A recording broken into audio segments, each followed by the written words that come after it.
مزید ویڈیوز کے لیے ہمارے چینل ہاؤس آف اسلام کو سبسکرائب کرنا نہ بھولئے۔ شکریہ۔ الحمد للہ وکفا وسلام علی عبادہ الذین اصطفى اما بعد اعوذ باللہ من الشیطان الرجیم بسم اللہ الرحمن الرحیم ربنا هب لنا من ازواجنا وذرياتنا قرة اعین وجعلنا للمتقین اماما سبحان ربک رب العزة عما یصفون وسلام علی المرسلین والحمد للہ رب العالمین۔ اللهم صل على سيدنا محمد وعلى آل سيدنا محمد وبارك وسلم۔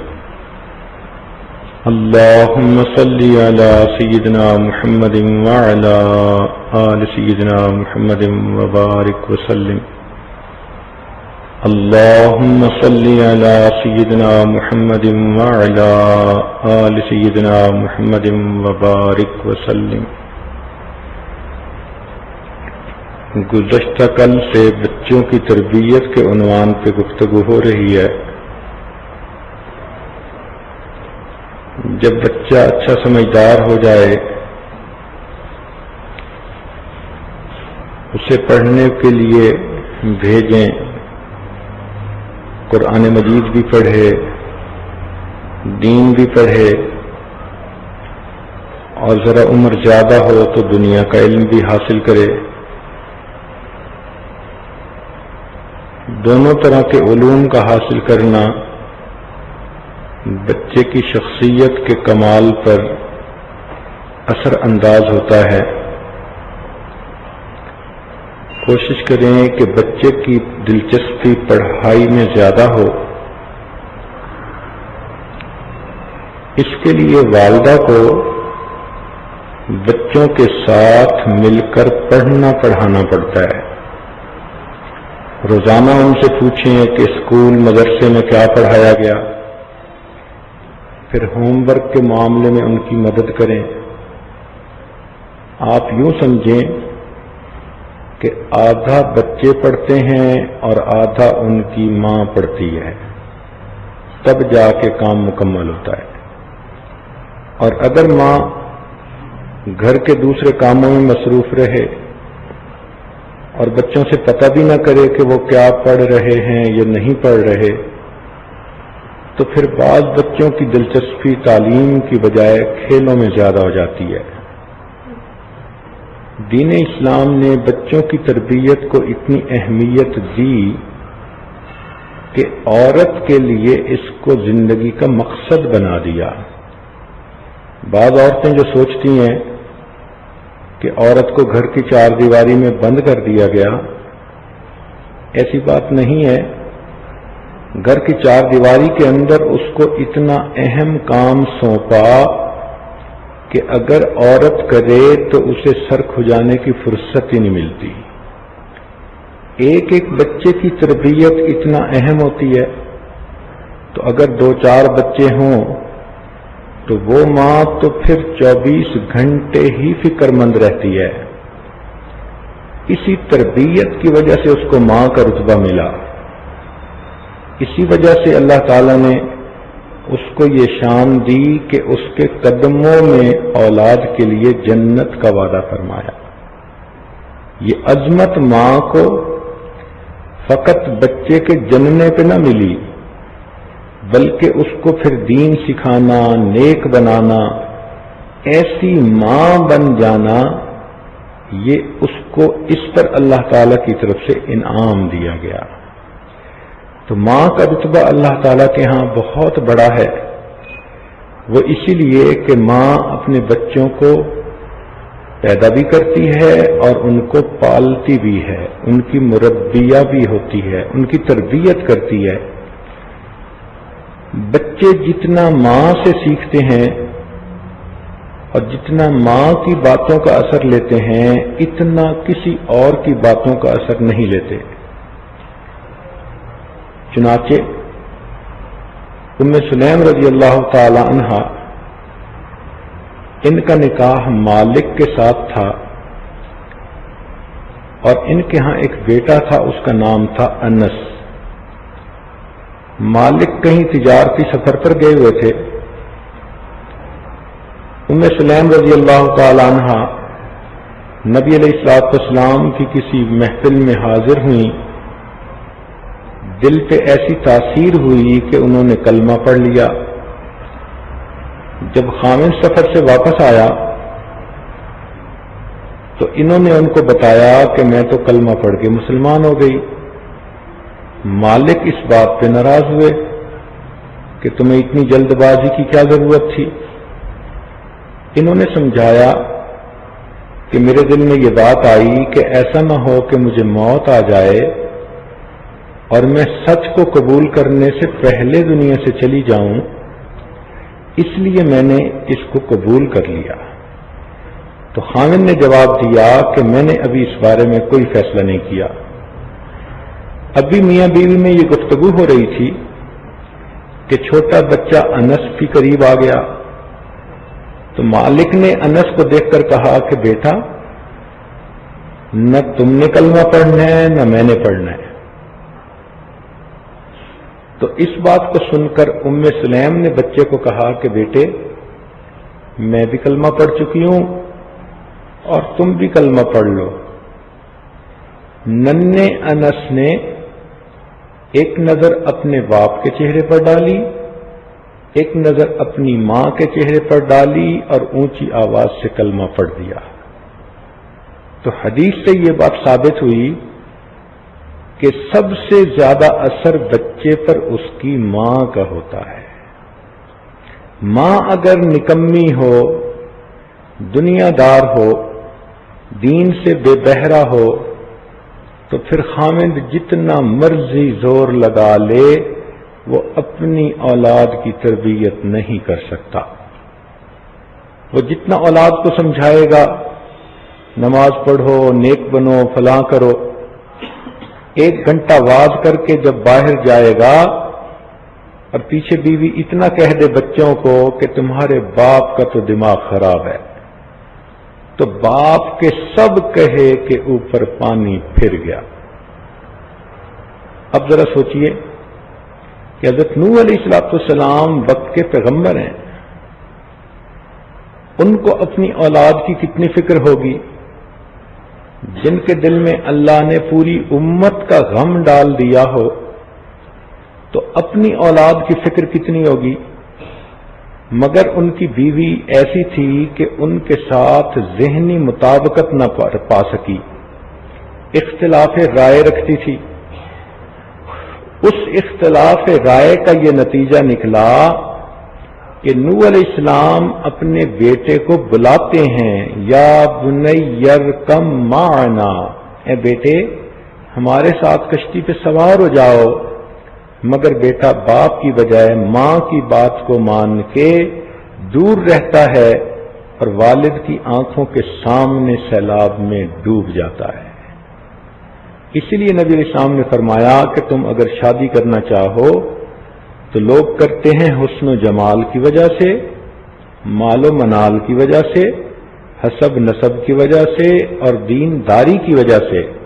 تم اپنے لیے دین کی نسبت سے بیوی کو تلاش کرو۔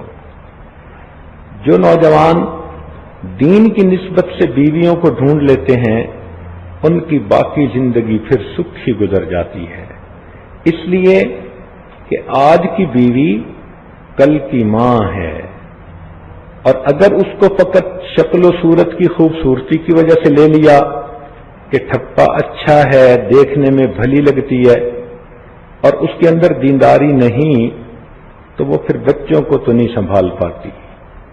جس سے آنچل بھی نہیں سر کا سنبھالا جاتا، جس سے آنچل بھی نہیں سر کا سنبھالا جاتا، اس سے کیا خاک تیرے گھر کی حفاظت ہوگی۔ تو اس لیے عورت کی ذمہ داری بہت زیادہ ہوتی ہے کہ وہ بچوں پہ ہر وقت نظر رکھے، اور بچوں کی خبر اپنے میاں کو دیتی رہے اور اس سے مشورے کرتی رہے۔ کئی جگہوں پر دیکھا کہ خاوند بچوں کو نیک بنانا چاہتے ہیں تو بیویاں بے توجہی کرتی ہیں، خاوند کو صحیح رپورٹ نہیں دیتی، بچوں کے عیب چھپاتی ہیں، بلکہ بچوں کو خود کہتی ہیں کہ ابو کو نہ بتانا۔ اور کئی جگہوں پر مائیں بچوں کو نیک بنانا چاہتی ہیں اور باپ کے پاس فرصت ہی نہیں ہوتی، وہ اپنی مستیوں میں لگا ہوتا ہے، دوستوں میں لگا ہوتا ہے۔ بہت بڑا ظلم ہے۔ اس لیے کہتے ہیں کہ یتیم وہ نہیں ہوتا کہ جس کے ماں باپ دنیا سے فوت ہو جائیں، یتیم وہ ہوتا ہے کہ جس کی ماں کو تربیت کا پتہ نہ ہو اور اس کے باپ کے پاس فرصت نہ ہو۔ ماں کو تربیت کرنی آتی نہیں اور باپ کے بعد تو فرصت ہی نہیں، وہ اصل یتیم ہوتا ہے بیچارہ۔ تو اس لیے جب بچے ہو جائیں تو ماں باپ آپس کے جھگڑوں کو ختم کر دیں۔ شیطان مردود اتنا بدبخت ہے کہ جب بچے ہونے شروع ہوتے ہیں تو وہ میاں بیوی میں اختلاف پیدا کر دیتا ہے۔ اس کو یہ بات اچھی طرح معلوم ہے کہ اگر میاں بیوی میں اختلاف ہوا تو یہ آپس میں ہی الجھتے رہیں گے اور بچوں کی تربیت نہیں ہو سکے گی۔ ماں باپ کے ہوتے ہوئے بھی وہ بچے عملی طور پر یتیم ہوں۔ تو جب بچے ہو جائیں تو ماں باپ دونوں کو عقل کے ناخن لینے چاہیے اور آپس کی چھوٹی چھوٹی باتوں پر ایک دوسرے کے ساتھ جھگڑے کھڑے نہیں کرنا چاہیے۔ اب وہ بچوں کی ماں بن گئی، یہ باپ بن گئے، اب تھوڑا ایک دوسرے کے ساتھ افہام و تفہیم پیدا کرنی چاہیے، کلیئرنس، ٹالرنس ہونی چاہیے، برداشت ہونی چاہیے۔ بیمار آدمی تو کسی کو گالی بھی دے دے تو دوسرا بندہ برا نہیں جانتا۔ کئی لوگ مینٹل کیس نہیں ہوتے، وہ ماں کو بھی گالی دیتے ہیں، بہن کو بھی دیتے ہیں، بھائی کو بھی دیتے ہیں، کوئی برا بھی نہیں مانتا۔ ہر کوئی کہتا ہے کہ جی کیا کریں، یہ پاگل جو ہوا۔ بوڑھے کئی مرتبہ چڑچڑے ہو جاتے ہیں، لوگ ان کی چڑچڑے پن کو برداشت کر لیتے ہیں۔ تو اسی طرح جب اولاد ہو جائے تو میاں بیوی کو چاہیے کہ آپس کے لڑائی جھگڑے کے چیپٹر کو کلوز کر دیں، کہیں کہ اب ہمارے اوپر ایک اور بھی بوجھ آ پڑا جس کو ہم نے مل جل کے اٹھانا ہے، لہذا ہمیں اپنی اولاد کی تربیت کے لیے صبر سے کام لینا ہے۔ اسی لیے خاوند کو چاہیے کہ وہ اولاد کی نظر میں ماں کی قدر کو بڑھائے، ان کو سمجھاتا رہے کہ بیٹو بچوں یہ تمہاری ماں ہے، تم اس کی بات ماننا، تم ان کی ادب کرنا۔ ماں کا مقام بچوں کے دل میں بنانا یہ باپ کی ذمہ داری ہے۔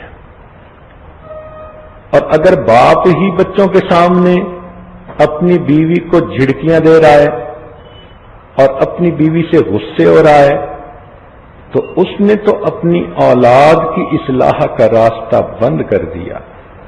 اب بچوں کی اصلاح کیسے ہو؟ اس لیے جب بچے ہو جائیں تو میاں بیوی کبھی بھی بچوں کے سامنے آپس میں نہ الجھیں۔ جب ماں باپ الجھتے ہیں تو بچے یہ میسج لیتے ہیں کہ امی ابو بھی اسی طرح ہی ہیں، بس ہمارے اوپر روک چلانے کی وجہ سے ہمیں روک ٹوک کرتے رہتے ہیں، ورنہ آپس میں حال ان کا بھی یہی ہے۔ تو ماں باپ کی عظمت بچوں کے دل سے نکل جاتی ہے۔ اس لیے نہ بچوں کے سامنے کبھی بیوی کو ڈانٹے، اگرچہ وہ غلطی ہی کیوں نہ کر لے، الگ سمجھا لے۔ اور ماں کو بھی چاہیے کہ بچوں کی جو رپورٹ دینی ہے وہ بچوں کے سامنے نہ دے، فلاں ایسا ہے فلاں ایسا ہے، نہیں، علیحدگی میں بتا دے، پھر دونوں مشورہ کر لیں اور اس کے بعد بچے کو جیسے سمجھانا ہو وہ ویسے سمجھا لیں۔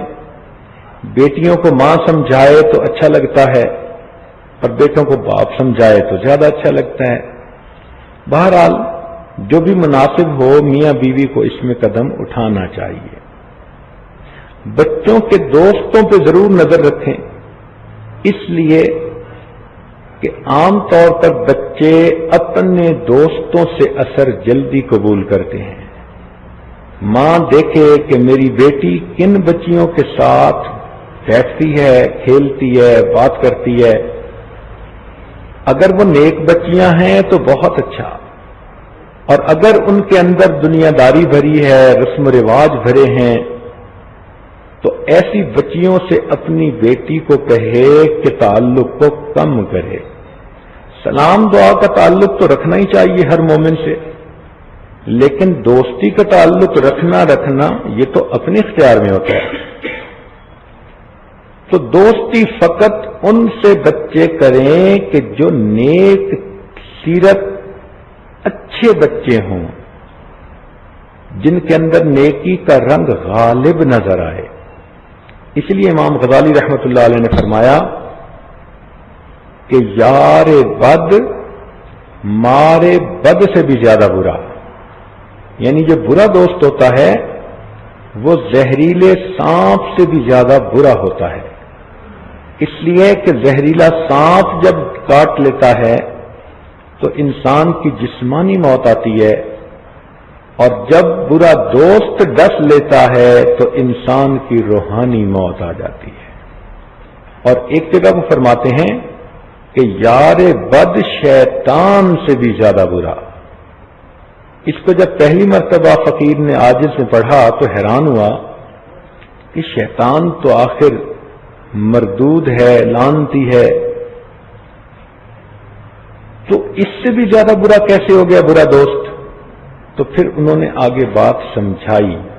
وہ فرماتے ہیں کہ برا دوست شیطان سے اس لیے زیادہ برا کہ شیطان انسان کے دل میں گناہ کے خیال ڈالتا ہے، وسوسے ڈالتا ہے. اس سے زیادہ تو کچھ نہیں کر سکتا. کرنا نہ کرنا تو بندے کے اپنے اختیار میں ہوتا ہے.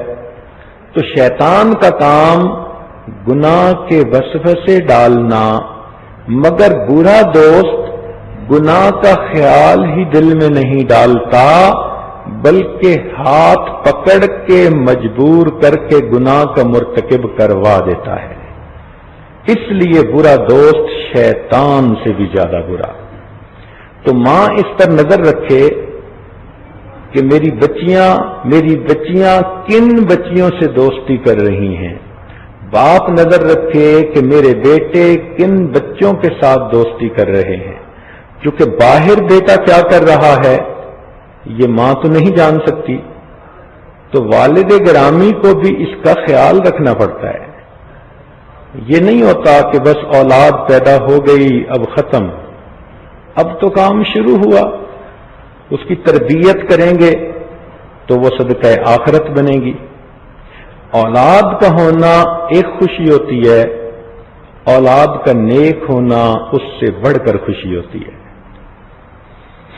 بچوں کے اندر سچ بولنے کی عادت بچپن سے ڈالیں. ان کو صاف لفظوں میں یہ سمجھائیں کہ بچوں تمہاری ہر غلطی ہم قبول کر جائیں گے، لیکن تمہاری زبان سے جھوٹ کو ہم کبھی قبول نہیں کریں گے. لاؤڈ اینڈ کلیئر اس بات کو بچوں پر واضح کر دیں. نبی علیہ السلام نے ارشاد فرمایا مومن سب کچھ ہو سکتا ہے مگر مومن جھوٹا نہیں ہو سکتا. یاد رکھیں جھوٹ جتنا بھی تیز دوڑے سچ بالآخر اسے جا کر پکڑ لیتا. تو جھوٹ سے خود بھی نفرت کریں اور بچوں کو دل میں بھی جھوٹ کی نفرت پیدا کریں. حتیٰ کہ بچے کی طبیعت ایسی ہو کہ وہ غلطی بھی کر کے آیا تو وہ صاف بتا دے کہ غلطی کر دی، اور آپ اس کی غلطی کو معاف کر دیں کہ بچے نے سچ بولا ہے. جب بچے کو بات بات پہ آپ ڈانٹیں گی تو پھر بچے آپ کے سامنے غلطی کا اظہار کیسے کریں؟ اس کے لیے تو آپ کو بھی بڑا دل کرنا پڑے گا. ہر بات پہ نہیں ڈانٹا جاتا. غلطیاں بچے نہیں کریں گے تو کون کریں گے؟ انہوں نے کرنی ہوتی ہیں اور بڑوں نے معاف کرنا ہوتا ہے. تو ڈانٹ ڈپٹ ہو اصولی باتوں پر. تو سچ ایک اصولی چیز ہے. جس بچے میں جھوٹ بولنے کی عادت پیدا ہو گئی اس میں دو رنگی کا بیج پڑ گیا، منافقت کا بیج پڑ گیا. یہ بچہ، اس کی اصلاح اب بہت مشکل ہو گئی. لہذا خود بھی سچ بولیں اور اپنے بچوں کو بھی سچ بولنے کی عادت ڈالیں. ہزار خوف ہو لیکن زباں ہو دل کی رفیق، یہی رہا ہے ازل سے قلندروں کا طریق. بچوں میں اپنا کام خود کرنے کی عادت ڈالیں. کئی بچوں کو دیکھا کہ گھر کے اندر چونکہ کام کرنے والے مرد بھی ہوتے ہیں، عورتیں بھی ہوتی ہیں، تو وہ شہزادوں کی زندگی گزارتے ہیں. بچیاں بڑی ہو جاتی ہیں، ان کو دسترخوان لگانا نہیں آتا. بچے بڑے ہو جاتے ہیں، ان کو مہمان کے سامنے پانی رکھنا نہیں آتا. یہ بہت ہی زیادہ فکر کی بات ہے. اپنے بچوں کو خدمت کے لیے تیار کریں. والدہ کو چاہیے کھانا بنوا دے اور بیٹی کو کہے کہ بیٹی میرے سامنے ذرا دسترخوان لگاؤ، اور اس کو پیار پیار سے سمجھائے کہ یوں دسترخوان لگاتے ہیں. پھر دسترخوان سمیٹنے کا کام بھی اسی کا ذمہ لگائے. جب برتن لگانا اور سمیٹنا اسے آ جائے، اب اسے کھانے بنانے بھی سکھائے. اب اسے سمجھائے کہ بھئی عورتیں جب گھر میں آتی ہیں مہمان تو ان کو بٹھایا کیسے جاتا ہے، ان کے سامنے کوئی چیز کیسے پیش کی جاتی ہے، ان سے ہم کلامی کیسے کی جاتی ہے. تو یہ خدمت کی عادت بچوں میں بچپن سے ڈالیں، ورنہ کچھ بچے بچپن سے ہی ہڈ حرام بن جاتے ہیں، کام چور بن جاتے ہیں. اور یہ بچوں کا قصور نہیں ہوتا، یہ ان کی ماں یا ان کے باپ کا قصور ہوتا ہے. اگر اللہ نے پیسے دیے تو اس کا یہ مطلب نہیں کہ بچوں کو لولا لنگڑا بنا دیں. بچوں کو کام کی عادت ڈالیں. یہی ان کے لیے کل کو اچھے انسان بننے کا سبب ہوگا.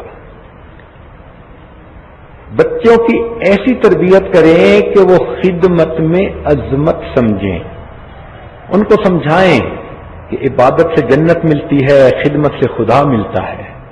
خدمت کے فضائل ان کے سامنے سنائیں تاکہ بچے خوش ہو کے کام کریں، اور ان کی باریاں بنا دیں کہ ایک دن فلانے کام کرنا ہے، پھر دوسرے دن فلانے کام کرنا ہے، اور جو اچھا کام کرے اس کو اپریشیٹ کریں تاکہ دوسرے بچے بھی اس اپریسیشن کو حاصل کرنے کے لیے اور کوشش کریں. اگر بچے کسی وقت آپس میں جھگڑ پڑیں، آپس میں لڑائی ہو جائے، دو بھائیوں میں، دو بہنوں میں یا بہن بھائی میں، تو آپ ان میں سے کسی کی بے جا حمایت نہ کریں. عام طور پر دیکھا گیا ہے کہ مائیں چھوٹے بچے کی حمایت کرتی ہیں اور بڑوں کو بے جا ڈانٹ ڈپٹ کرتی رہتی ہیں. یہ بہت بری بات ہے. جب بغیر قصور کے کسی کو ڈانٹ پڑی تو رد عمل اس کے ذہن میں ضرور ہوگا. یا تو وہ اپنی ماں اور باپ کو بے وقوف سمجھے گا، یا پھر ڈانٹ ڈپٹ کی اہمیت ہی اس کے دل سے نکل جائے گی. وہ ڈانٹ پروف بن جائے گا. جیسے شیم پروف ہوتے ہیں نا، ویدر پروف ہوتے ہیں، اسی طرح ڈانٹ پروف ہو جاتے ہیں بچے. کہتے ہیں ڈانٹ تو پڑتی ہے، امی تو چیختی رہتی ہے، غلطی کرو نہ کرو اس کا کیا. تو ایسا سلوک کبھی بھی نہ کریں. جس کی غلطی ہو اس کو سمجھائیں اور دوسرے کو کہیں کہ بھئی تم اس کو معاف کر دو. جو غلطی کرے اس سے کہیں کہ وہ سوری کرے، وہ معافی مانگے. یہ معافی مانگنے کی عادت بھی ڈالنی پڑتی ہے کہ بچہ اس کو برا نہ سمجھے، انا کا مسئلہ نہ بنائے. بچپن کی عمر میں بچوں کو کھیل کود کی عادت ڈالیں. مگر وہ کھیل ایسا نہیں ہونا چاہیے کہ ٹی وی اسکرین پر یا کمپیوٹر اسکرین پہ بیٹھ کے ویڈیو گیم کھیل رہے ہیں. یہ ویڈیو گیم تو وقت کا ضیاع ہے. تو واہ، بچوں کو 10 گھنٹے بٹھا دو، اٹھنے کا نام نہیں لیتے، مگر اس سے تو ان کے بدن کو کوئی فائدہ نہیں ہوتا. وہ تو ایک جگہ بیٹھے ہوئے ہوتے ہیں. کھیلنے سے مراد وہ کھیل جس میں ان کے بدن کو حرکت ملے، دوران خون بڑھے، تاکہ بچوں کی صحت اچھی ہو. بچیاں اپنے گھر کے اندر جیسے رسی کے اوپر جو ہے وہ کودتی ہیں یا ایک دوسرے کے ساتھ گیند سے کھیل لیتی ہیں، اس قسم کے چھوٹے موٹے کھیل یا ایک دوسرے کو پکڑنا، چھپنا، بھاگنا، دوڑنا، وہ گھر کے اندر بچیاں یہ کر سکتی ہیں. اور بچوں کو بچوں والے کھیل سکھا سکتی ہیں. وہ گھر میں بیڈمنٹن کھیل سکتے ہیں. ایک بہت اچھی گیم ہے جس میں کپڑے اتارنے بھی نہیں پڑتے، کپڑوں سمیت بندہ کھیلتا ہے اور تھوڑی سی جگہ بنتی ہے، مگر پورے جسم کے ریفلیکسز اس میں انسان کے کام کر رہے ہوتے ہیں. چھوٹی بچیاں بھی یہ کھیل سکتی ہیں. تو یہ کھیلوں میں ایک اچھی کھیل ہے جو گھر کے صحن میں بھی کھیلی جا سکتی ہے. تو کھیل کود بھی اتنا ضروری جتنا بچے کے لیے پڑھنا ضروری ہے. ہمیشہ اچھے دماغ اچھے جسموں کے اندر ہوتے ہیں. بیمار جسموں کے اندر تو پھر بیمار دماغ ہوتے ہیں. اس لیے حدیث پاک میں آتا ہے کہ اللہ تعالیٰ کو قوی مومن کمزور مومن کی نسبت زیادہ پسندیدہ ہے. تو جان ہے تو جہان ہے. اس لیے بچے کی جسمانی صحت پر بھی توجہ ڈالیں. اور اگر بچہ کمپلین کرے، امی میں کھاتا ہوں تو مجھے پیٹ میں درد ہوتی ہے، تو اس چیز کو اگنور کبھی نہ کیا کریں. بچے کی تھوڑی سی رپورٹ دینے پر باقی پوری تشخیص کا کرنا یہ ماں باپ کی ذمہ داری ہوتی ہے. پتہ نہیں بچے کے معدے میں السر ہے، ایسیڈیٹی زیادہ ہے، یا اس کو کوئی گیسٹرک پرابلم ہے، یا کیا ہے، بچہ تو نہیں سمجھتا. وہ تو اتنا کہے گا کہ بس مجھ سے کھایا نہیں جاتا، میرے کھاتے ہوئے پیٹ میں درد ہوتی ہے. تو ایسے بچے کو عام طور پر آپ ڈاکٹروں کے پاس لے جائیں، اور جب تک بیماری کا پتہ نہ چلے اس کے پیچھے سے آپ ہٹیں نہیں. اس طرح بچے روحانی طور پر بھی اچھے بنیں گے، جسمانی طور پر بھی اچھے بنیں گے. بعض گھروں میں لڑکوں کو لڑکیوں کے اوپر ترجیح دی جاتی ہے. اب بیٹیاں 3 ہوئی اور بیٹا 1 ہوا، اور ماں صاحبہ بیٹے کی پیدائش پہ اتنی خوش کہ وہ تو بیبی آف دی فیملی ہے. ٹھیک ہے، جب تک وہ چھوٹا بچہ ہے وہ بیبی آف دی فیملی ہے، لیکن جب وہ بڑا ہو گیا وہ بھی اسی طرح بچہ ہے جس طرح آپ کی بیٹیاں آپ کی بچیاں ہیں. اب اس لڑکے کی خاطر باقی لڑکیوں کو اگنور کرنا، بات بات پہ ان کو ڈانٹنا، اس کی خواہش کو پورا کرنا، ان کی خواہشات کو نظر انداز کرنا اور برابری کا سلوک نہ کرنا، یہ ناانصافی بھی ہے اور تربیتی نقطہ نظر سے یہ برا بھی ہے. اس سے پھر کیا ہوتا ہے کہ بچیاں اپنے آپ کو ڈپرائیوڈ محسوس کرتی ہیں کہ کاش ہم بھی اگر لڑکا ہوتی تو ہمیں بھی امی کی محبت ایسے ملتی. نہیں، وہ بھی انسان ہیں، وہ بچیاں بھی اللہ تعالیٰ کی بندیاں ہیں، وہ بھی اسی طرح اللہ کی بندیاں ہیں جس طرح یہ اللہ کا بندہ ہے. تو یہ بیٹے اور بیٹیوں میں جو فرق کر دیا جاتا ہے یہ مناسب نہیں ہوتا.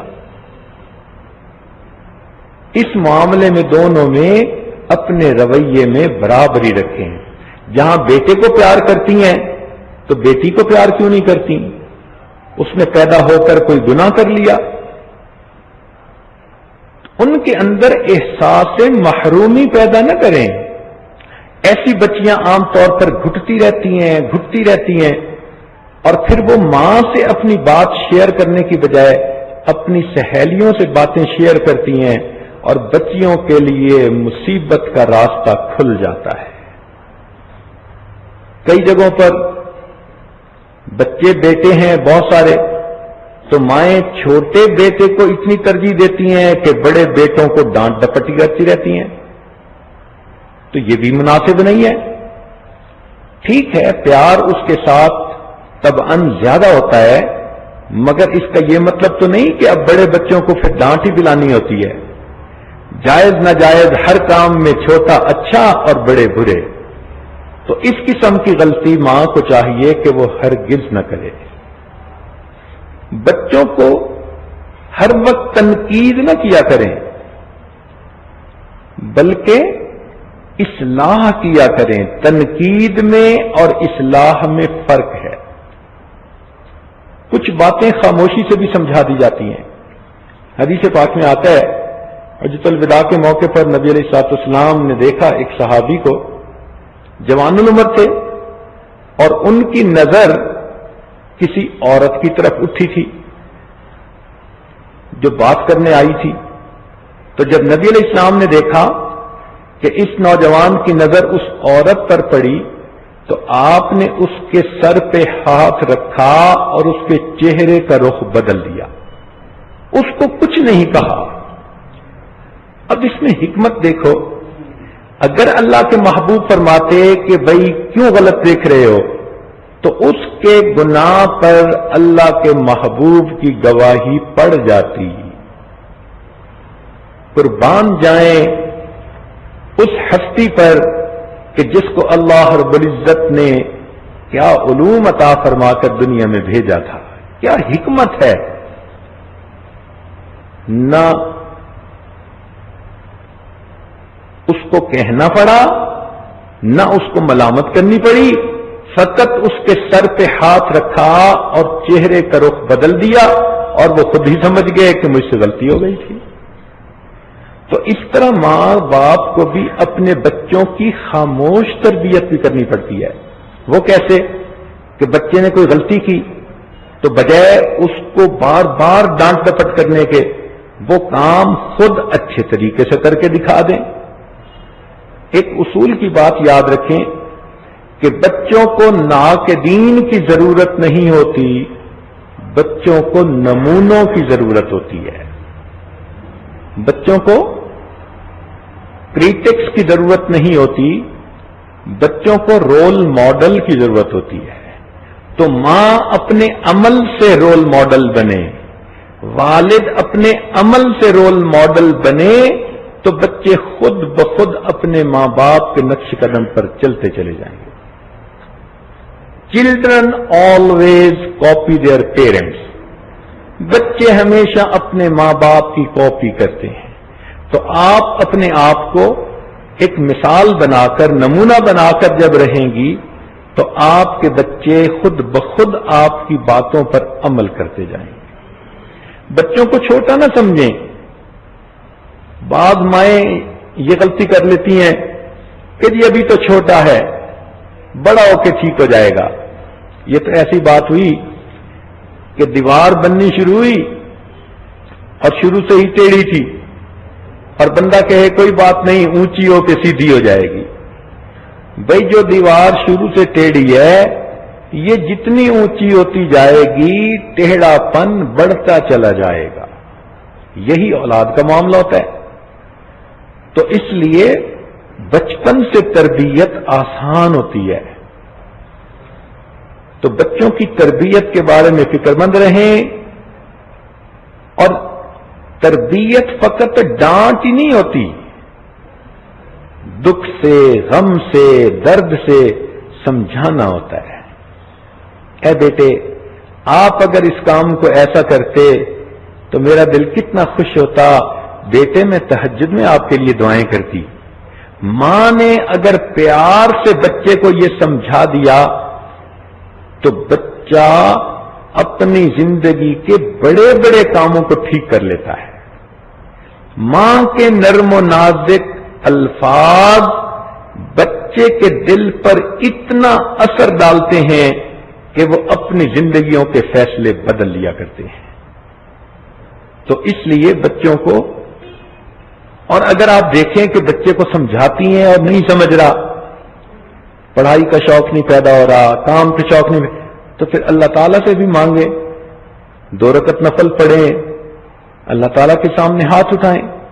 جب ماں اپنی طرف سے سب کوشش کر لیتی ہے اور پھر اللہ تعالیٰ کے سامنے ہاتھ اٹھاتی ہے، تو انسانوں کے دل تو اللہ تعالیٰ کی 2 انگلیوں کے درمیان ہیں، یقلبها کیف یشاء، اللہ تعالیٰ جیسے چاہتے ہیں بدل دیتے ہیں۔ تو پھر ماں کی یہ دعائیں رنگ لایا کرتی ہیں۔ اس لیے قرآن مجید نے ہمیں دعا سکھائی کہ ہم یہ مانگا کریں، ربنا ہب لنا من ازواجنا وذریاتنا قرۃ اعین وجعلنا للمتقین اماما۔ چھوٹے بچے بھی چھوٹی عمر میں سیکھنا شروع کر دیتے ہیں۔ ہارون رشید کے دربار میں ایک بچے کو پیش کیا گیا جو قرآن پاک کا حافظ تھا۔ اس کے والد نے کہا کہ بیٹا قرآن سناؤ۔ وہ اتنا چھوٹا تھا، کہنے لگا ابو پہلے مجھے گڑ کی ڈلی لے کے دیں پھر سناؤں گا۔ تو والد نے کہا اچھا بیٹا میں تجھے گڑ لے دوں گا، تم سناؤ۔ چنانچہ اس بچے نے سنایا۔ بچے کی عمر اس وقت 5 سال تھی اور وہ قرآن مجید کا حافظ بن چکا تھا۔ معاذ اور معوذ کتنی چھوٹی عمر تھی بچوں کی۔ عبد الرحمن رضی اللہ عنہ ایک صحابی ہیں، وہ فرماتے ہیں کہ میں نے اپنے دائیں بائیں دیکھا میدان بدر میں کہ میرے ساتھ لڑنے والے مجاہد کون ہیں، تو میں نے 2 بچوں کو دیکھا۔ وہ بچے قریب ہوئے، پوچھنے لگے کہ چچا جان ابو جہل کون ہے؟ میں بچوں کو دیکھتا اتنے چھوٹے اور یہ پوچھ رہے ہیں کفار کے سرغنے کے بارے میں۔ تو میں نے پوچھا بچے کیوں؟ انہوں نے کہا کہ ہم نے سنا ہے وہ نبی علیہ الصلوۃ والسلام کی شان میں گستاخیاں کرتا ہے، ہم نے دل میں یہ فیصلہ کر لیا یا آج وہ سلامت واپس نہیں جائے گا یا پھر ہم اپنے گھروں کو نہیں جائیں گے۔ کہتے ہیں میں حیران ہو گیا ان کی بات سن کے۔ میں نے انہیں کہا دیکھو وہ جو سامنے لوہے میں ڈوبے ہوئے لوگ کھڑے ہیں نا، ان کے درمیان میں اونچی سواری پہ جو شخص ہے وہ ابو جہل ہے۔ کہنے لگے سنتے ہی جب جنگ شروع ہوئی تو وہ بچے بھاگے، اتنے چھوٹے تھے کہ کسی نے ان کا نوٹس بھی نہیں لیا، حتیٰ کہ وہ ابو جہل کے گھوڑے کے پاس گئے۔ اتنے چھوٹے تھے کہ ابو جہل پہ وار نہیں کر سکتے تھے، تو ایک بچے نے اس کے گھوڑے کی ٹانگ پہ وار کیا تو ابو جہل نیچے گرا، تو دوسرے بچے نے ابو جہل پہ وار کیا، وہ زخمی تو ہو گیا لیکن وہ بچہ اتنا چھوٹا تھا کہ ابو جہل کا گلا بھی نہیں کاٹ سکتا تھا۔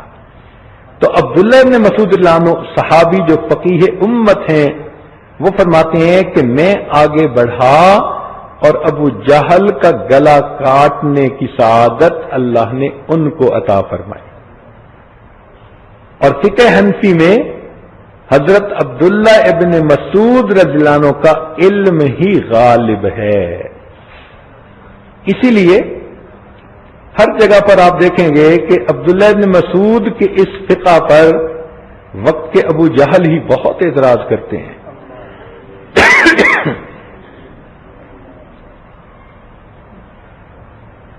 امام شافعی رحمت اللہ علیہ نے 13 سال کی عمر میں درس تفسیر دینا شروع کر دیا تھا۔ اتنے چھوٹے تھے کہ درس دے رہے تھے اور 2 چڑیاں آپس میں لڑتی ہوئی نیچے گریں تو انہوں نے اپنا امامہ اتار کے ان دونوں چڑیوں پہ رکھ دیا۔ اب درس قرآن کے درمیان یہ عمل جو بوڑھے بوڑھے بیٹھے ہوئے تھے ان سامعین کو برا لگا، تو انہوں نے اٹھا کے وہ امامہ پھر سر پہ رکھا، درس شروع کیا اور حدیث سنا دی کہ الصبی صبی ولو کان ابن نبی، کہ بچہ بچہ ہی ہوتا ہے اگرچہ کسی نبی علیہ السلام کا بچہ کیوں نہ ہو۔ چنانچہ ان کے دل میں جو غبار آیا تھا وہ بالکل صاف کر دیا۔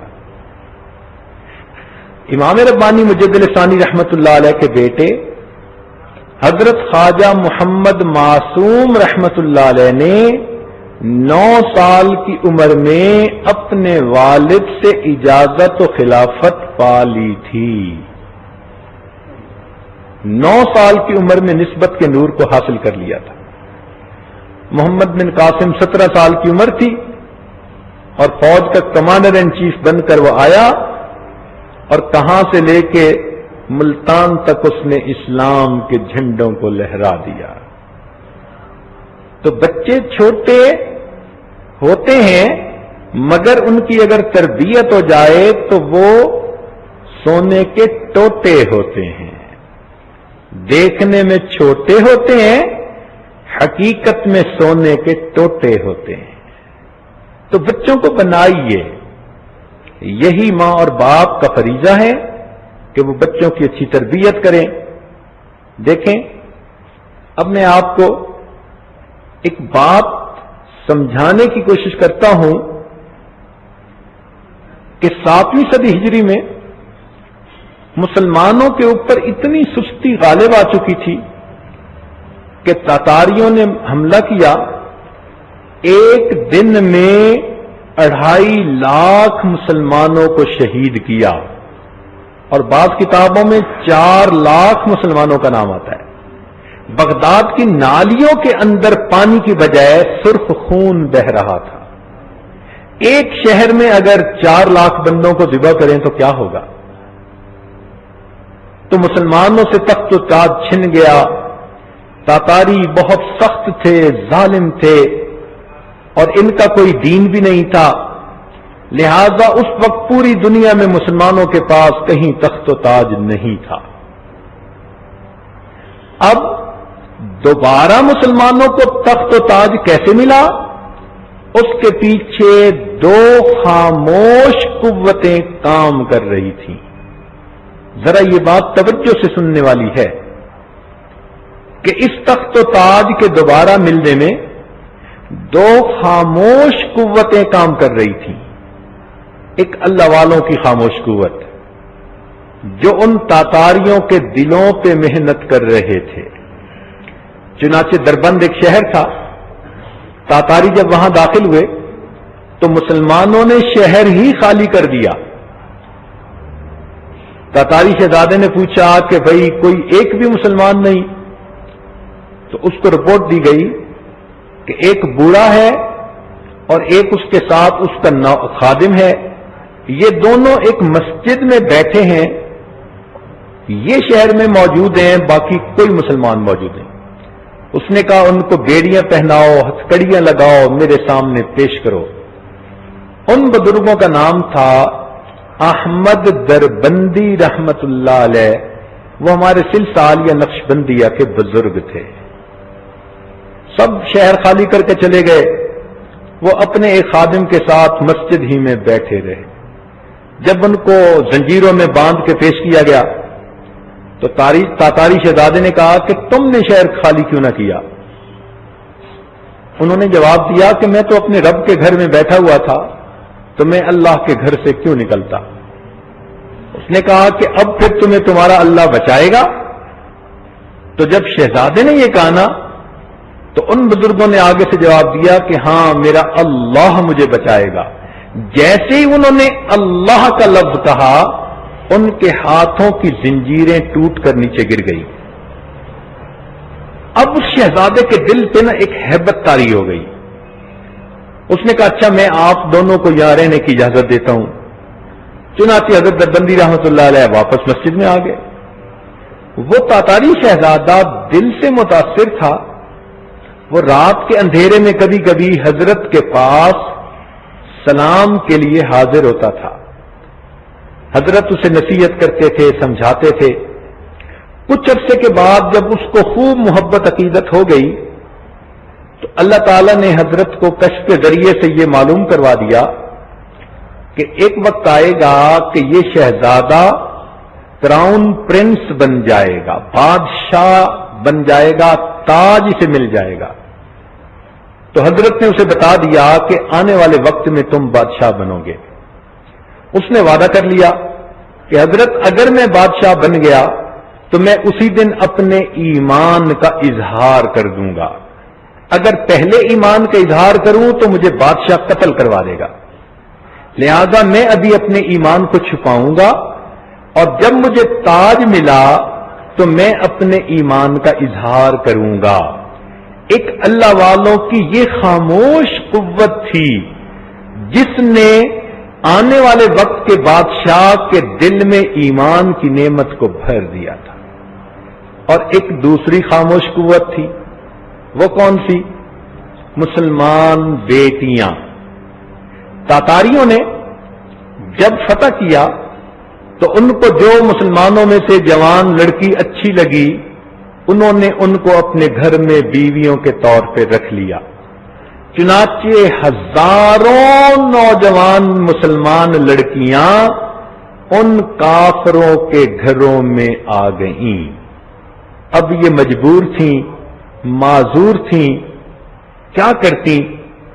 ان کو ان کافروں کے ساتھ رہنا پڑ گیا، لیکن انہوں نے اپنے اخلاق سے، اپنے آداب سے ان کافر لوگوں کے دلوں کو اتنا متاثر کیا کہ ان تاتاریوں نے گھر کی چار دیواری میں ان عورتوں کو آزاد زندگی گزارنے کی اجازت دے دی۔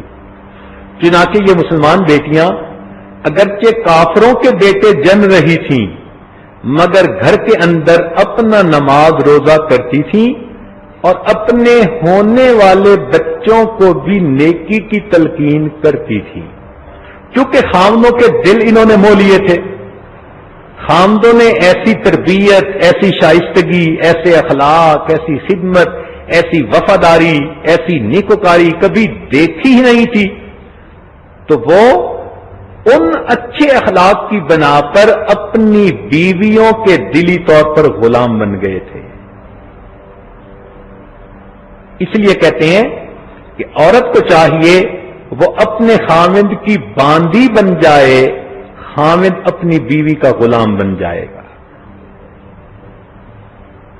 تو جب ان عورتوں کو گھروں کے اندر اپنے دین کے مطابق زندگی گزارنے کی اجازتیں مل گئیں تو انہوں نے اپنے بچوں کی تربیت دین کے مطابق کرنی شروع کر دی، حتیٰ کہ یہ جو نئی جنریشن تھی یہ 30 سال میں جا کر جوان بنی، ان کے باپ بوڑھے ہو گئے، گھروں کے کاروبار کے معاملات ان نوجوان بچوں نے سنبھال لیے جنہوں نے مسلمان ماؤں کی گود میں تربیت پائی تھی۔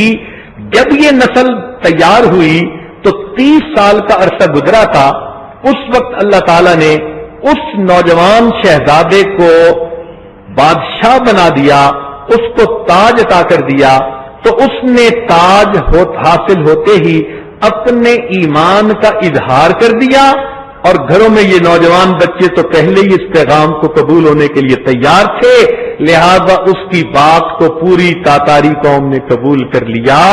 اللہ نے امت مسلمہ کو پھر تخت و تاج عطا فرما دی۔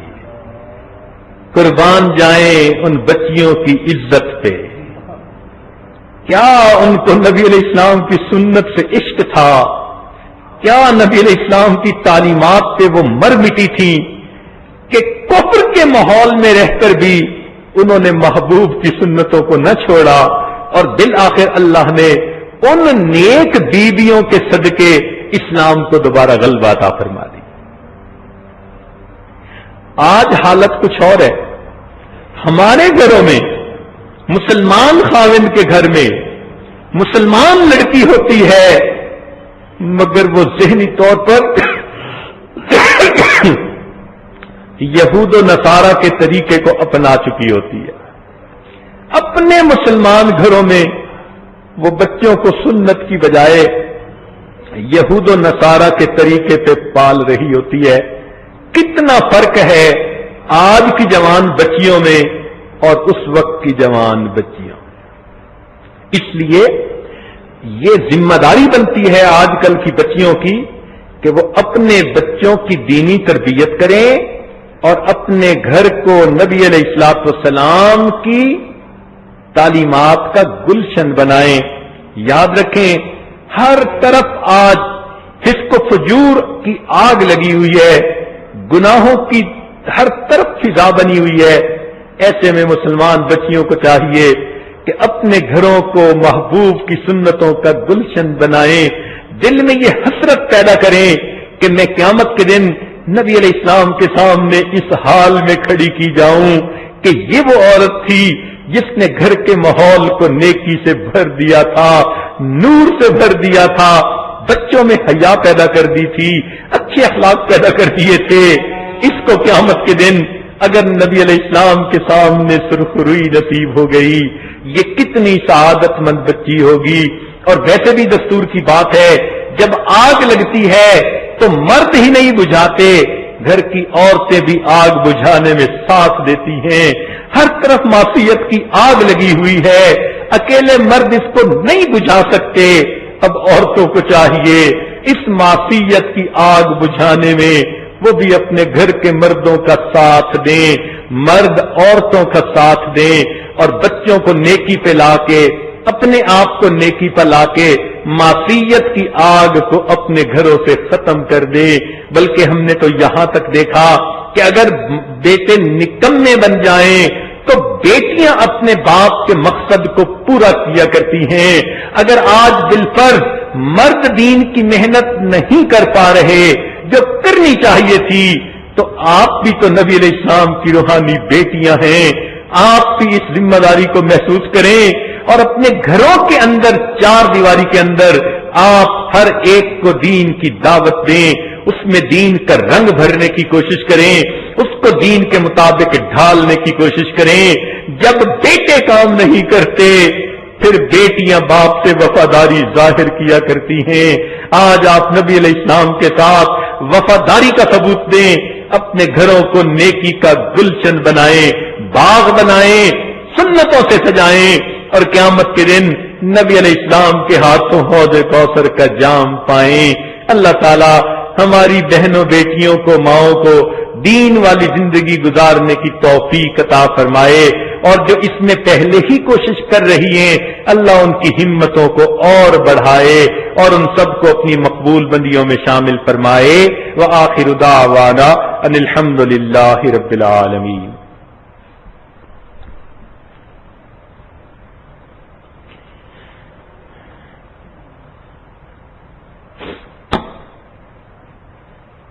بعض مستورات کی طرف سے یہ پیغام متعدد بار ملا ہے کہ وہ بیعت ہونا چاہتی ہیں تو وطائب ہونا چاہتی ہیں، تو ابھی توبہ کے کلمات پڑھائے جائیں گے، توجہ کے ساتھ بیٹھیں۔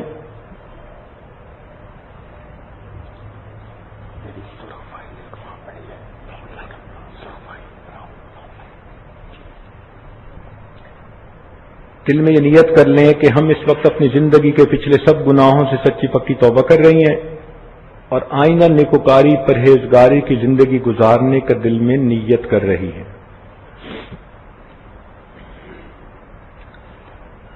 الحمدللہ وکفا وسلام علی عبادہ الذین اصطفی، اما بعد۔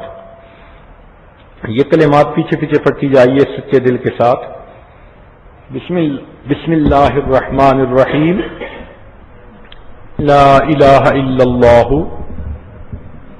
محمد الرسول اللہ، آمنت باللہ وملائکتہ وکتبہ ورسلہ والیوم الآخر والقدر خیرہ وشرہ من اللہ تعالی والبعث بعد الموت، آمنت باللہ کما ہوا باسمائہ وصفاتہ وقبلت جمیع احکامہ اقرار باللسان وتصدیق بالقلب، اشہد ان لا الہ الا اللہ واشہد ان محمدا عبدہ ورسولہ، استغفر اللہ ربی من کل ذنب واتوب الیہ، استغفر اللہ ربی من کل ذنب واتوب الیہ، وصلی اللہ تعالی على خير خلقه سيدنا محمد وعلى آله وأصحابه أجمعين برحمتك یا ارحم الراحمین۔ اب ان کلمات کو پڑھنے سے آپ تو بتائے ہو چکی ہیں، چند معمولات سن لیجئے۔ ایک تو لیٹے بیٹھے چلتے پھرتے دل میں اللہ رب العزت کا دھیان رکھیے، اس کو کہتے ہیں دست بکار دل بیار، ہاتھ کام کاج میں مشغول اور دل اللہ تعالی کی یاد میں مشغول۔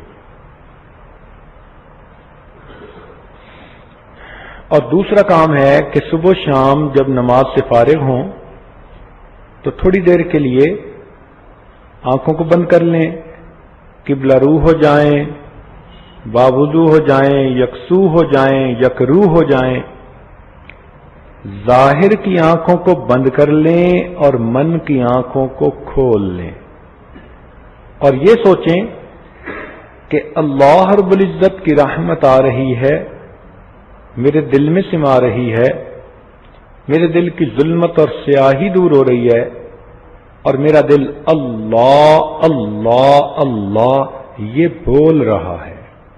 یعنی دل نے بولنا ہے اور آپ نے سننا ہے، سانس سے نہیں کہنا، زبان یعنی تصور میں اللہ اللہ پڑھنا نہیں، جسم کو حرکت دینی نہیں، ریلیکس ہو کے آرام کے ساتھ بیٹھنا ہے کہ جیسے دل کی ٹیپ بج رہی ہے، اللہ اللہ بول رہی ہے اور آپ اپنی دل کی ٹیپ کو بیٹھی سن رہی ہیں۔ اس کو مراقبہ کہتے ہیں۔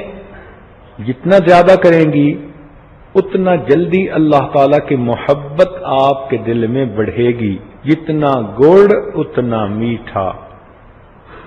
تیسری چیز ہے درود شریف 100 مرتبہ صبح شام پڑھنا۔ اللہم صلی علی سیدنا محمد وعلی آل سیدنا محمد وبارک وسلم۔ ایسی محبت کے ساتھ پڑھنا کہ جیسے کوئی تحفہ اور ہدیہ ہم نبی علیہ السلام کی خدمت میں بھیج رہے ہیں۔ اسی کو کہا ہے بے مایا سہی لیکن شاید وہ بلا بھیجیں، بے مایا سہی لیکن شاید وہ بلا بھیجیں، بھیجی ہیں درودوں کی کچھ ہم نے بھی سوغاتیں، ہم نے بھی اپنے آقا کی خدمت میں درودوں کے تحفے بھیجے ہوئے ہیں، ممکن ہے آقا کی طرف سے اپنی باندی کے لیے حاضری کا پیغام آ جائے۔ 100 مرتبہ صبح اور شام استغفار، استغفر اللہ ربی من کل ذنب واتوب الیہ۔ اور قرآن مجید کی تلاوت ایک پارہ روزانہ کریں تو بہت اچھا، مشکل ہے تو آدھا پارہ کر لیں، مگر قرآن مجید روزانہ پڑھنے کی کوشش کریں۔ جن دنوں میں عورتوں نے نماز نہیں پڑھنی ہوتی ان دنوں میں وہ تلاوت بھی نہ کریں، بن کیے اجر اور ثواب اللہ ان کے نام اعمال میں لکھوا دیتے ہیں۔ اور آخری چیز ہے راوت شیخ۔ تو ان اذکار کو کرتے ہوئے آپ پر جو بھی کیفیات ہوں تو آپ اپنے محرم مردوں کی وساطت سے اپنی کیفیات خط کے ذریعے لکھوائیں، ای میل کے ذریعے لکھوائیں، فون کے ذریعے بتائیں، اور پھر اس کے مطابق اپنا وقت گزاریں۔ انشاءاللہ اللہ تعالیٰ سینوں کو منور فرمائیں گے۔ ہم نے تو یہ دیکھا کہ ہمارے مشائخ کی دعائیں ہمارے گرد پہرا دیا کرتی تھی۔ ذرا توجہ سے بات سننا کہ ہمارے بڑوں کی دعائیں ہمارے گرد پہرا دیا کرتی ہیں، ان کی برکت سے اللہ تعالیٰ گناہوں سے بچا لیتے ہیں، ذلتوں سے بچا لیتے ہیں، اور خواہ مخواہ کی عزتیں اللہ سر پہ عطا فرما دیتے ہیں۔ تو انشاءاللہ ان اعمال کو آپ پابندی سے کریں اور اس کے فائدے اٹھائیں۔ تھوڑی دیر کے لیے سب مراقبہ کر لیں، آنکھوں کو بند کر لیں، سر کو جھکا لیں، دنیا اور جو کچھ دنیا میں ہے اس سے ہٹ کٹ کے اللہ رب العزت کی یاد میں ڈوب جائے.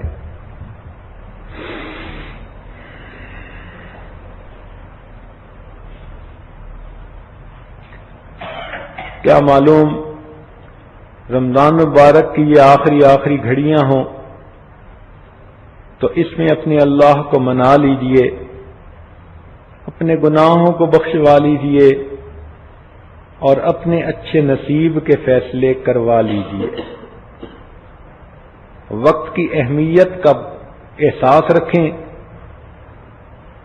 کتنے لوگ تھے جو پچھلے رمضان میں زندہ تھے، آج زندہ نہیں ہیں. کتنے آج زندہ ہیں مگر آئندہ رمضان میں زندہ نہیں ہوں گے. تو اس رمضان کی اوقات کو غنیمت سمجھتے ہوئے خوب گڑ گڑا کر اللہ کو یاد کریں اور اللہ تعالی سے اپنے سب گناہوں کی سچی پکی معافی مانگیں.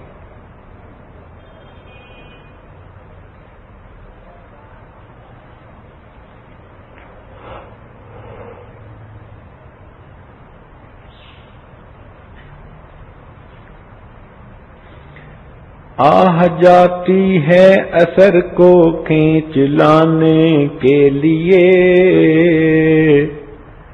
بادلو ہٹ جاؤ دے دو راہ جانے کے لیے. اے دعا پر یاد کر عرش بری کو تھام کے، اے خدا رخ پھیر دے اب گردش ایام کے. خلق کے راندے ہوئے دنیا کے ٹھکرائے ہوئے، آئے ہیں اب تیرے در پر ہاتھ پھیلائے ہوئے. حق پرستوں کی اگر کی تو نے دل جوئی نہیں، تانا دیں گے بت کے مسلم کا خدا کوئی نہیں. رحم کر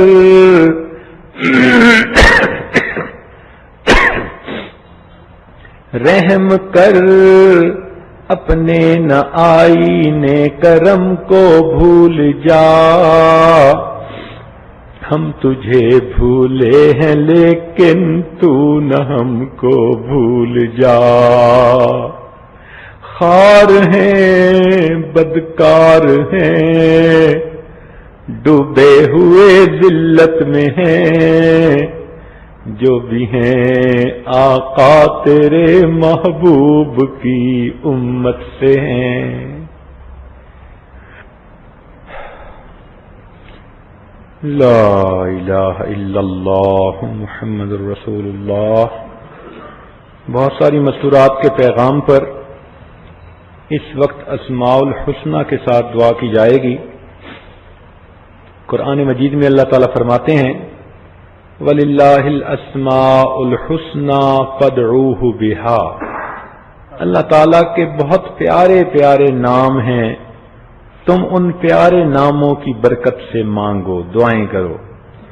اور ایک حدیث پاک میں آتا ہے کہ اللہ تعالیٰ کا ایک نام اسم اعظم ہے، اگر اس کی برکت سے دعا کر لی جائے تو دعائیں قبول ہو جاتی ہیں. تو ہم سارے کے سارے نام پڑھیں گے، اس میں اسم اعظم بھی آ جائے گا. لہذا قبولیت دعا کی زیادہ امید کی جا سکتی ہے. طریقہ اس کا یہ ہے کہ پہلے ہم اللہ تعالی کے نام پڑھ کر اس کو اس کی عظمتوں کا واسطہ دے کر اس کی رحمت کو جوش میں لائیں. جیسے بچہ امی امی کر کے روتا ہے تو ماں کے سینے میں دودھ اتر آتا ہے اور وہ بچے کو پلا دیتی ہے. اسی طرح ہم بھی اللہ اللہ اللہ پکار کر اپنے مولا کی رحمت کو جوش میں لائیں. فرشتے بھی کہہ اٹھیں کہ اللہ کی بندیاں اتنا بے قرار ہو کے اللہ کو پکار رہی ہیں. اللہ تعالیٰ بھی فرمائیں میری یہ بندیاں، میری یہ باندیاں آج یوں دامن پھیلا کے آنکھوں سے آنسو ندامت کے بہا کے مجھے پکار رہی ہیں، میں اپنی بندیوں کی باتوں کو، دعاؤں کو قبول کرتا ہوں۔ تو طریقہ یہ ہوگا کہ یہ عاجز نام پڑھے گا، مثلا یا رحمان یا اللہ، تو آپ اس کو تسلی کے ساتھ سنیں۔ جب سن لیں تو پھر اللہ تعالی کی محبت کے ساتھ یوں کہیں یا اللہ، جیسے کسی کو کوئی پکارتا ہے نا، یا بچہ امی امی کہتا ہے، اسی محبت کے ساتھ آج ہم اللہ اللہ پکاریں اپنے رب کو۔ تو یہ عاجز مختلف نام پڑھتا جائے گا اور آپ سب کی سب پھر یک زبان ہو کر یا اللہ بس یہی کہتی رہیں گی۔ ہر نام کو سن کے اس کے بعد کہیں گی یا اللہ، اور اس کو کہتے ہوئے گرد و پیش کا بالکل خیال نہ رکھیں کہ کون میرے قریب بیٹھی ہے، کون سن رہی ہے، نہیں۔ جب بچہ روتا ہے تو وہ لحاظ کرتا ہے کہ اس کے قریب کون ہے جو اس کو روتا دیکھ رہا ہے، اس کو ذرا پرواہ نہیں ہوتی پڑوسن ہے یا کوئی مہمان ہے یا کوئی چھوٹا ہے بڑا ہے۔ جب وہ روتا ہے تو ایسا تڑپ کے روتا ہے، اس کو کسی گرد والے کی پرواہ نہیں ہوتی۔ ہم بھی آج اپنے گناہوں کی ندامت میں شرمندہ ہو کر اور اپنے اللہ کی محبت میں ڈوب کر ایسا تڑپ کے اپنے رب کو پکاریں کہ ہمیں بھی ارد گرد کا پرواہ نہ ہو، لحاظ نہ ہو۔ لہذا یہ عاجز ابھی دعا شروع کرے گا، تو جب نام پڑھے گا تو آپ سب نے یا اللہ بس یہی کہتے رہنے ہیں ہر نام کو سننے کے بعد۔ دعا کر لیجئے۔ سبحان ربی العلی الوہاب، اللہم صلی علی سیدنا محمد وعلی آل سیدنا محمد وبارک وسلم۔ ربنا ظلمنا انفسنا وإن لم تغفر لنا وترحمنا لنكونن من الخاسرين۔ ربنا آتنا في الدنيا حسنة وفي الآخرة حسنة وقنا عذاب النار۔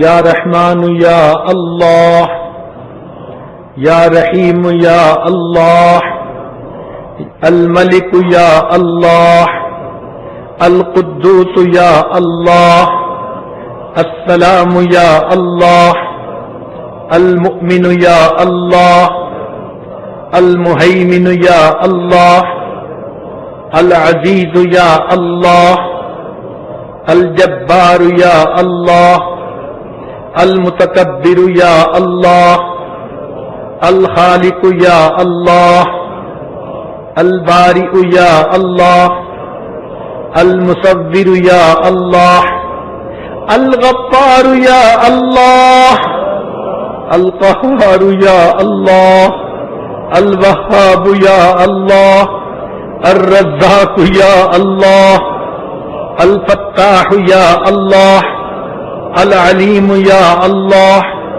القابض یا اللہ، الباسط یا اللہ، الخافض یا اللہ، الرافع یا اللہ، المعز یا اللہ، المذل یا اللہ، السمیع یا اللہ، البصیر یا اللہ، الحکم یا اللہ، العدل یا اللہ، اللطیف یا اللہ، الخبیر یا اللہ، الحلیم یا اللہ، العظیم یا اللہ، الغفور یا اللہ، الشکور یا اللہ، العلی یا اللہ، الکبیر یا اللہ، الحفیظ یا اللہ، المقیت یا اللہ، الحسیب یا اللہ،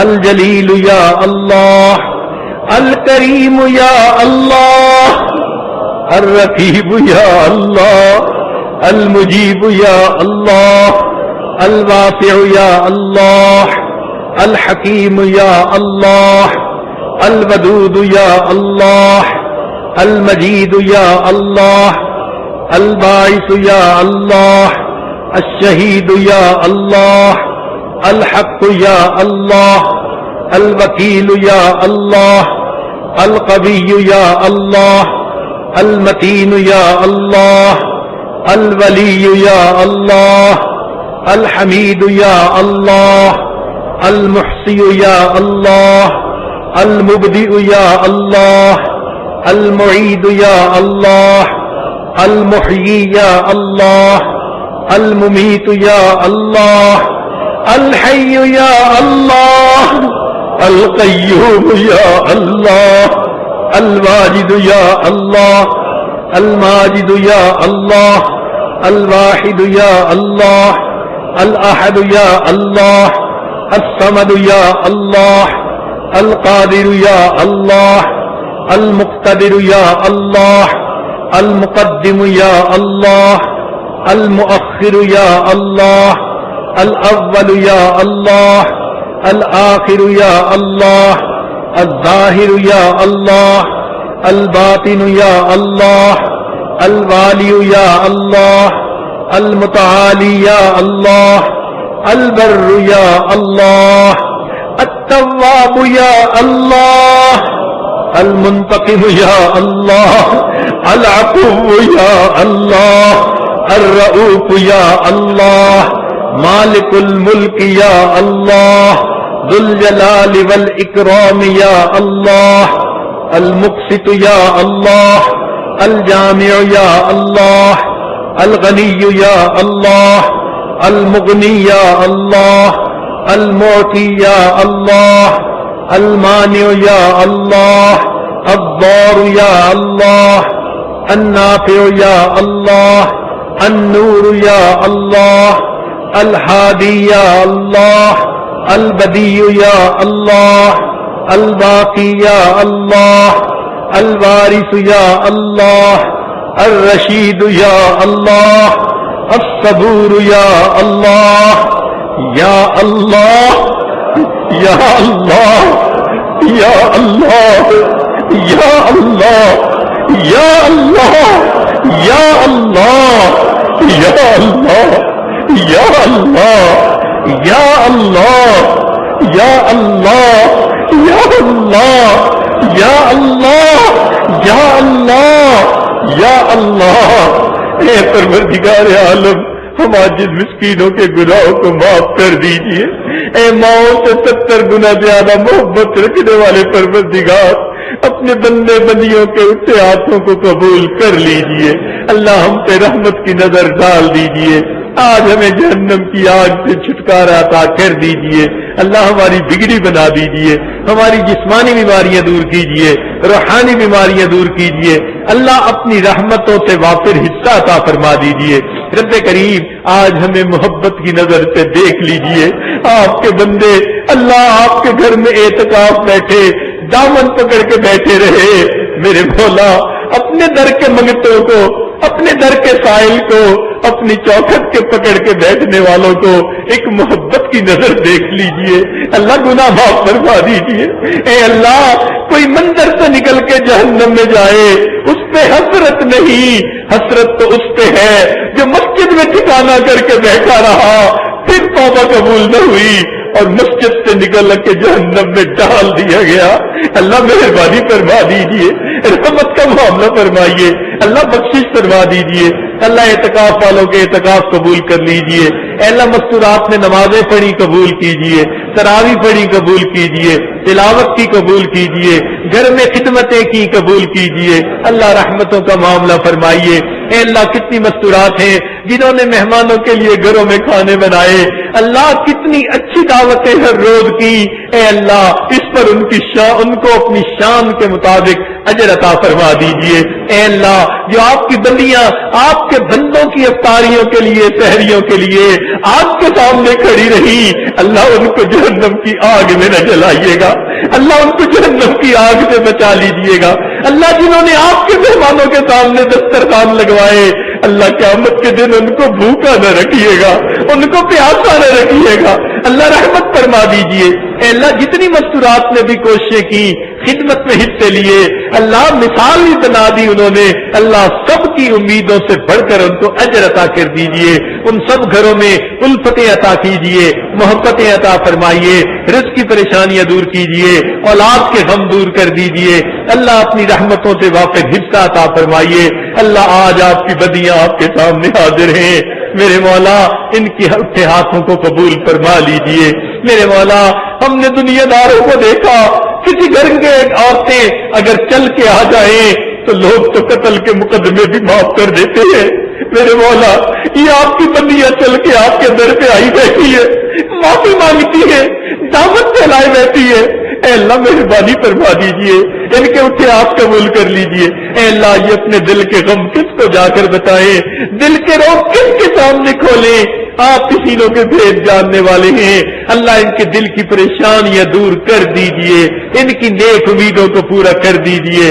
میرے مولا ہم نے اپنے بڑوں سے یہ بات سنی ہے، اگر باپ اپنے گھر میں کوئی چیز لائے، بیٹے بھی ہو اور بیٹیاں بھی ہو، تو وہ بیٹیوں کو پہلے دے، اس عزت کی وجہ سے جو آپ نے بیٹی کو عطا کی۔ اللہ ہم مردوں کو اگر حکم ہے ہم بیٹیوں کو مقدم کریں تو اے اللہ یہ آپ کی بندیاں آپ کے سامنے دامن پھیلائے بیٹھی ہیں، اللہ ان کو مغفرت میں مقدم فرما لیجئے، رحمت میں مقدم فرما لیجئے، ان کے دامن بھر دیجئے، اور ان کی برکت سے اللہ ہم گناہگاروں کی بھی بخشش فرما دیجئے۔ اللہ رحمت فرمائیے، اے اللہ جو بے اولاد ہیں ان کو نیک اولاد عطا فرما دیجئے، جو صاحب اولاد ہیں ان کی اولادوں کو نیکوکار بنا دیجئے، فرما بردار بنا دیجئے، ماں باپ کی آنکھوں کی ٹھنڈک بنا دیجئے، جو جوان العمر بچیاں ہیں ان کی اچھی تربیت فرمائیے، اور ان کو زندگی میں نیک اور قدردان لوگوں کا ساتھ عطا فرمائیے، ان کے نصیب اچھے کر دیجئے۔ اے اللہ ان بچیوں کی مرادیں پوری فرما دیجئے۔ اے اللہ اپنی رحمت کا معاملہ فرمائیے۔ اے اللہ جو شادی شدہ عورتیں گھروں میں پریشان ہیں، اللہ ان کو خاوندوں کی محبتیں عطا فرمائیے، گھر والوں کی محبتیں عطا فرمائیے، بچوں کی محبتیں عطا فرمائیے۔ اے اللہ جو دین کا کام کرنے والی پڑھنے پڑھانے والی بچیاں ہیں، اللہ ان کو اپنی مقبول بندیوں میں شامل فرما لیجئے۔ اے میرے مولا اسکول میں جتنی بچیاں پڑھتی ہیں یا معلمات پڑھاتی ہیں، اللہ سب کو اپنی مقبول بندیوں میں شامل کر لیجئے۔ اور اے اللہ اسکول کے مختلف انتظامیہ نے جتنا اچھا تعاون کیا، اس کے بدلے اللہ ان کو اپنی رضا عطا فرما دیجئے۔ اے اللہ ہماری ان محفلوں میں جن لوگوں نے بھی دامے گرہنے سکنے قدمے جس طرح سے بھی حصہ لیا، ان کو اللہ ان کی امیدوں سے بڑھ کر اجر عطا فرما دیجئے۔ اے اللہ اس پورے شہر کے مسلمانوں پر اپنی خصوصی رحمتیں عطا فرما دیجئے۔ میرے مولا جو مسلمان نہیں ہیں ان کو ہدایت عطا فرما دیجئے۔ رب کریم ہماری ان دعاؤں کو قبول فرمائیے، جو مانگا وہ بھی عطا فرما، جو مانگنا چاہیے تھا نہیں مانگ سکے وہ بھی عطا فرما۔ اے اللہ آخری عشرے کے آخری لمحات ہیں، ہماری جہنم سے ہمیں بری فرما، جہنم کی آگ سے چھٹکارا عطا فرما۔ رب کریم ہمارے اعمال کو قبول فرما، اور اے اللہ اپنی شان کے برابر اجر عطا فرما۔ اے اللہ دنیا میں فقیر بڑے دروازے کو دیکھتا ہے تو اونچی صدا لگاتا ہے، یقین ہوتا ہے میں اس دروازے پہ خالی نہیں جاؤں گا۔ اے اللہ ہم تو سب سے بڑے دروازے پہ آج بیٹھے ہیں، میرے مولا ہم بھی آپ سے آپ کی شان کے مطابق مانگتے ہیں، اللہ عطا فرما دیجئے۔ اے اللہ ہمیں ایسا بنا دیجئے کہ ہم آپ کو پسند آ جائے۔ اے اللہ ہم چاہیں نہ چاہیں پیشانی کے بالوں سے پکڑ کے آپ ہمیں نیک بنا دیجئے، نیکی کے رستے پہ چلا دیجئے۔ اللہ ہماری قیامت تک آنے والی نسلوں کے ایمان کی حفاظت فرما دیجئے۔ اللہ اولاد کے غموں سے محفوظ فرما، اولاد کے دکھوں سے محفوظ فرما، اولاد کی پریشانیوں سے محفوظ فرما۔ اے اللہ کتنی عورتیں ان پروگراموں کے لیے دور دور سے کاروں میں آتی رہی یا قریب سے پیدل آتی رہی، بھاگ بھاگ کے آتی رہی، اللہ ان کوششوں کے بدلے قیامت کے دن ان کو جنت میں داخلہ نصیب فرما دیجئے، ان کو عرش کا سایہ عطا فرما دیجئے، اپنے محبوب کے قدموں میں جگہ نصیب فرما دیجئے۔ رب کریم ہماری ان دعاؤں کو قبول فرمائیے۔ اے اللہ مدارس عربیہ کی حفاظت فرما، دعوت و تبلیغ کے کام کی حفاظت فرما۔ اے اللہ اپنی رحمت سے جہاں اللہ لوتی ہے ان خانقاہوں کی حفاظت فرما، اقامت دین کی کوششوں کی حفاظت فرما۔ جنہوں نے دعاؤں کے پیغام بھیجے، خط لکھے، فون کیے، یہ جن کے ہم پر حقوق آتے ہیں، اللہ ان سب کو ان نیک دعاؤں میں حصہ نصیب فرما۔ ہمارے والدین عزیز، اقارب، مشائخ جو فوت ہو چکے ان کی مغفرت فرما، اور جن کی مغفرت آپ نے کر دی قرب کے اعلیٰ درجات عطا فرما۔ میرے مولا آخری وقت میں ہمیں کلمے کے ساتھ موت نصیب فرما، اور قیامت کے دن اپنے سامنے عزتوں کے ساتھ کھڑا ہونا نصیب فرما۔ جو مانگا وہ بھی عطا فرما، جو مانگنا چاہیے تھا اللہ ہم نہیں مانگ پائے ہمیں وہ بھی عطا فرما۔ صلی اللہ تعالی علی حبیبہ سیدنا محمد وآلہ واصحابہ اجمعین برحمتک یا ارحم الراحمین۔